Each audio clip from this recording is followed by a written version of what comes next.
Hello বন্ধুরা, শুভ সকাল। নমস্কার আমার সকল বন্ধুকে।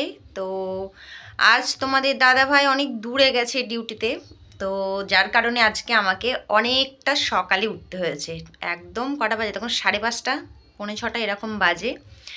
তো আমার রান্না বান্নার সমস্ত কিছু কমপ্লিট হয়ে গেছে, তোমাদের দাদাভাইও চলে গেছে। তো আমি আবার কি বলবো, লেপের তলায় ঢুকে পড়েছি। এই দেখো, দেখেছো, বসে আছি। তার কারণ বাইরে প্রচুর ঠান্ডা, এতটা ঠান্ডা কি বলবো। তো এত তাড়াতাড়ি উঠে কি করব, তাই না? আমার তো রান্না বান্না সব কিছু কমপ্লিট হয়ে গেছে যেহেতু, তো এত তাড়াতাড়ি উঠে তো কোনো লাভ নেই। পরে কাজ করব, কাজও সমস্ত কিছু কমপ্লিট হয়ে গেছে, বুঝলে। তো বাসন ধোয়া সমস্ত কিছু কমপ্লিট হয়ে গেছে। এখন শুধু ঘর ঝাড় দেবো, বিছনা তুলবো, তারপর স্নান করব, ঘর মুছে পুজো দেব। তো এই হচ্ছে কাজ আমার। তো সারাদিন আর কোনো কাজ নেই। তারপর খাওয়া দাওয়ার ব্যাপারটা তো আছেই, ঠিক আছে।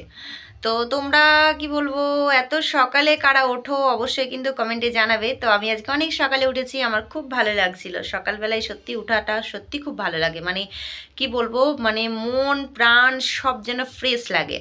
তো সকালে সবাই উঠবে কিন্তু, ঠিক আছে। সকালে ওটা অভ্যাসটা করা খুবই ভালো, তাদের সমস্ত কিছু ভালো থাকে, মনটা একটু খুশি খুশিও থাকে।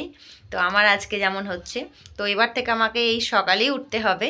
সকালে উঠা তার কারণ হচ্ছে তোমাদের দাদাভাই ডিউটি তো অনেক তাড়াতাড়ি যেতে হবে, যার কারণে আমাকে সকালে উঠতে হবে। তো যাই হোক বন্ধুরা, আজকের এই ব্লগটা কেমন লাগলো অবশ্যই কমেন্টে জানাবে। আর আমাকে যারা সাবস্ক্রাইব করোনি অবশ্যই ইউটিউবে সাবস্ক্রাইবটা করে দিও। তো চলো, সকলকে টাটা, বাই বাই।